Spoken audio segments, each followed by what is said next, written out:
Hello everyone, welcome back to my channel. Today we're going to be reading The Golden Goose. The Golden Goose. Illustrated by Pam Story. Stories retold by Grace de la Touche. There was once a man who had 3 sons. The youngest of his sons was called Dummling. Many considered him to be stupid and called him names and made his life most unhappy. One day, the eldest son decided to go into the forest to cut some wood. His mother was very fond of him and decided that he should eat while he was working. She made him a fine pancake and gave him a bottle of wine to drink. He reached the forest and decided to have a small snack before he started work. He opened up the package and suddenly a small grey old man was standing before him. "Good morning, my boy," said the old man. "Please give me a piece of your pancake and a sip of your wine, for I am very hungry and thirsty." "If I give you my pancake and wine, there will be nothing left for me," said the lad. "No, you will have to stay hungry." The little old man turned and left. When the lad had finished his snack, he picked up his axe and, turning to a tree, began to work. He had struck the tree trunk no more than 3 times when the handle turned unexpectedly in his hand and bounced away awkwardly. The axe hit him in his arm, and the cut was so deep he was forced to stop work and return home. There, his mother clucked over him like a mother chicken, bandaging his arm and making him rest for the remainder of the day. Chapter 2. The following day, the second son announced that he would go to the forest and continue his brother's work. "I shall not try to injure myself," he said. Again, his mother made a fine pancake for him to eat and gave him a bottle of wine to drink. The second son set off and soon came to the clearing where his older brother had sat. He saw what do you think he saw? Fresh axe marks in the tree trunk. Like his brother before him, he decided to have a quick snack before he started. Just as he had the food and wine before him, the same little old man stood in front of him. "Where did you come from?" asked the lad. "You weren't here a moment ago." "I am so very hungry," said the old man. "Please, would you give me a piece of your pancake and a sip of your wine?" "Whatever I give you means less for me," said the second son. "No, I need all of this if I'm going to do my work. Off you go!" Picking up his food and wine and the axe, the second son walked off to the same tree his brother had tried to cut. The little old man had disappeared. The second brother soon had his reward. He had hardly taken 2 strokes with the axe. Then the blade turned and hit him in his leg. He had to leave his work and limp home. There, his mother bandaged his leg and cooed him over, persuading him to rest for the afternoon. The next day, Dummling went to his father. "Let me go to the forest and cut the wood," he asked. What do you think might happen to Dummling when he goes to the forest? "If your brothers can't go to the forest without harming themselves, I doubt very much if you can," laughed his father. "You'll probably cut your whole arm off. No, you're not going." "Please, father," begged Dummling. "I'm sure I can do it. I'm not as stupid as I might look." Dummling begged his father for ages until finally the man gave in. "Well, I suppose you'll only learn by your mistakes," he said in the end. "See your mother for some lunch, and off you go." Dummling told his mother he was to go to the forest to cut the wood, and she gave Dummling some lunch. It was a hard, dry loaf baked in the ashes in the oven, and a bottle of the sourest beer she could find. Dummling strode off down the road to the forest, with his axe over one shoulder and his lunch package in the other. He whistled as he walked along, watching the birds and the animals in the fields, and then he came to the edge of the forest. He arrived at the clearing where his brothers had been the previous 2 days, and sat to have a snack before starting work. The same little old man appeared before him. "Good morning, my boy," said the old man. "Please give me a piece of your bread and a sip from your bottle, for I am very hungry and thirsty. I only have a loaf baked in the ashes, which is very dry, and some sour beer, but you are more than welcome to share it with me," said Dummling. He put his hand in the bag for the loaf, and found instead a tasty pancake. He quickly broke it in half and shared it with the old man. When it came to drinking the sour beer, Dummling found it had been turned into a delicious wine. The two ate and drank happily. "You have a very good heart, and shared all you had," said the old man, "and for this I will make you lucky. There stands an old tree. Go to it, cut it down, and you will— what do you think you'll get? Find something in the roots for your kindness. Good luck, my boy." The little old man then turned and left. Dummling looked at the old tree and then picked up his axe. He very quickly cut down the tree as it was old and dead. There at the roots, as promised by the little old man, was something quite unexpected. It was a goose. But this was no ordinary goose, for every feather on this goose was made of pure gold. The goose shone in the darkness of the tree roots. Dummling very carefully picked up the goose and put it under his arm. "This is the start of a great adventure," he said to himself, and he set off down the road out of the forest and away from his home. He decided to stay the night at an inn. The innkeeper had 3 young daughters, who could not believe their eyes when they saw the golden goose. "What I would give to have just one of its feathers," said the eldest daughter. She decided that that was exactly what she was going to do. She would have one of those feathers, somehow. Dummling kept the golden goose with him all that evening while he sat and ate his supper. He was able to pay with just one small feather that the goose allowed him to take. The next morning, the eldest daughter watched for an opportunity to pluck a feather and decided that the best place was in the hallway of the inn, where there was not much room to pass. Dummling stepped aside for her, and she put her hand onto the goose's wing to take a feather and then found that she couldn't take her hand away.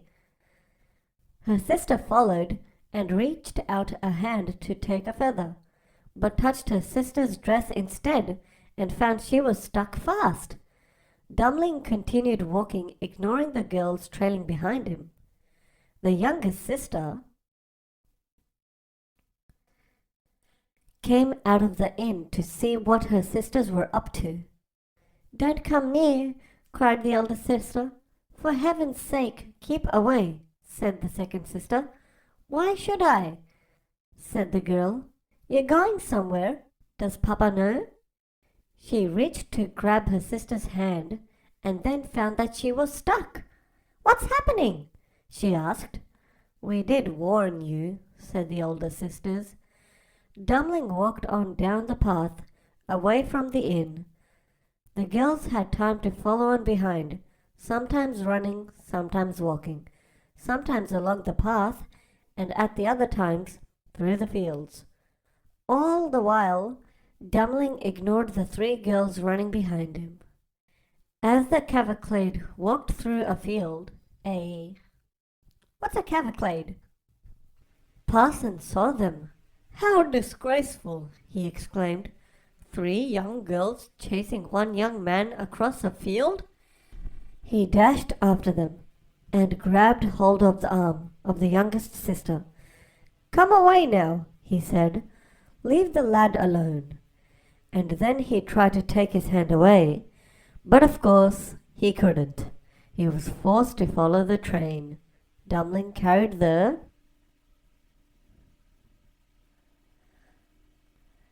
Golden Goose past the church, and there they met the clerk. He was astonished at the sight of his master holding on to the arm of the youngest sister.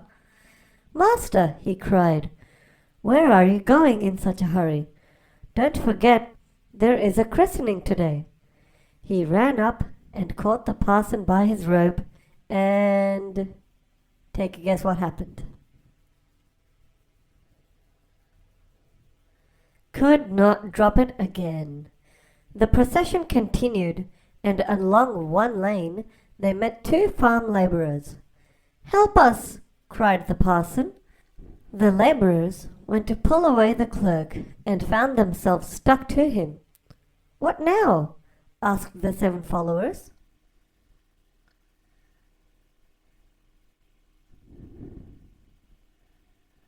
Dumpling soon came to a city, and as he walked through the streets with his procession behind him, people burst out laughing. They had never seen such a sight. Don't touch us, cried the sisters, the parson, the clerk, and the farm labourers. The crowd just laughed and laughed. Dumpling just ignored them. It so happened that the king of the city had a young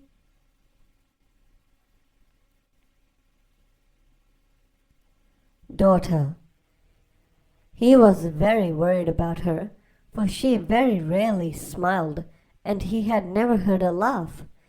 He had therefore decreed that whoever made her laugh would be able to marry her. Dumpling heard about this and decided to take the Golden Goose and his whole train before the princess. As soon as she saw the beautiful Golden Goose and the 3 sisters, the parson, the clerk, and the farm labourers, all trotting one behind the other, she burst out laughing. She laughed as if she couldn't stop. The magic spell was broken, and the 3 sisters, the parson, the clerk, and the farm labourers were suddenly free. They fell over each other in their rush to leave the palace. The princess laughed even louder. Dumpling therefore asked for his bride. The king was not pleased at the sight of his future son-in-law, and he began to make excuses for not marrying his daughter to Dumpling. Finally, he gave Dumpling a task which he felt would be impossible to complete. You must find a man who can drink a cellar full of wine, he told Dumpling. Dumpling immediately thought of a little old man in the forest who would probably be able to help him. Dumpling therefore returned to the forest, and there, by the very tree stump where he had found the Golden Goose, he met a man who looked very sad and sorry for himself. What's wrong? Asked Dumpling. I am so thirsty, said the man. I cannot bear cold water, and a mere bottle of wine is not enough. I think I know somewhere you can quench your thirst, said Dumpling. Come with me. He led the man to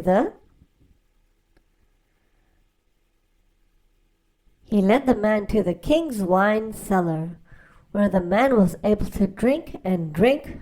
Before the day was out, he had emptied every wine cask. Thank you, he said, licking his lips, and he turned and left.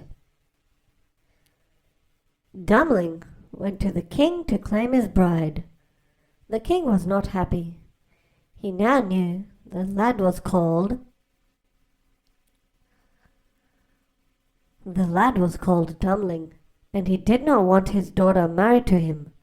He therefore came up with another impossible task for Dumpling.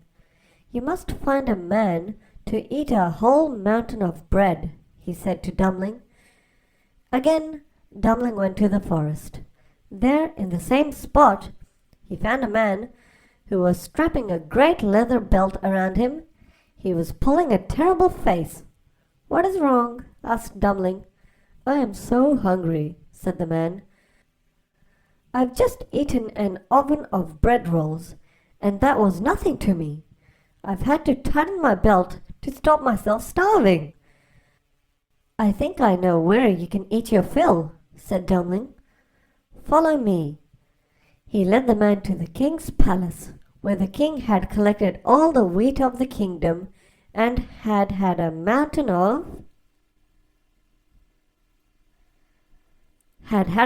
of bread baked. The man rubbed his hands together, removed his belt, and started on the mountain.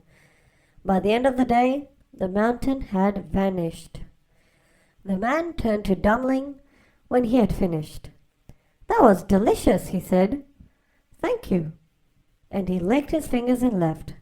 For the third time, Dumpling went to the king and asked for his bride. The king was still not very happy. And he again made excuses. "I want you to make a ship that can travel both on land and water." He told Dumpling, "When you return with that, you can have my daughter as a bride."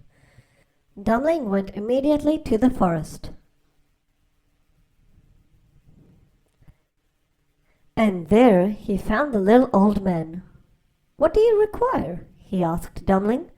"A ship that can travel on both land and water," said Dumpling. "I will do this for you," said the little old man. "You shared your food and drink with me, and have a kind heart, so all this I do for you." He gave Dumpling the ship. Dumpling returned to the palace on board the ship that could travel both on land and water. When the king saw the ship coming across the fields, he realized he could no longer delay the marriage.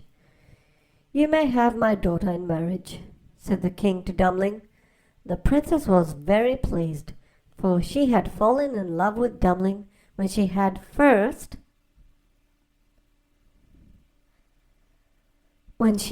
seen him carrying the golden goose. The wedding was celebrated, and the young couple lived happily with the golden goose as a pet. After the king's death, Dumpling inherited the kingdom and his wife, the princess, and they reigned long and wisely. Now, what do you think this book might have been about? Do you think it might have had a message of some kind? What type of book was this? Anyways, that was The Golden Goose, illustrated by Pam Story by Grand Dreams. If you enjoyed this video, like and subscribe. Bye-bye.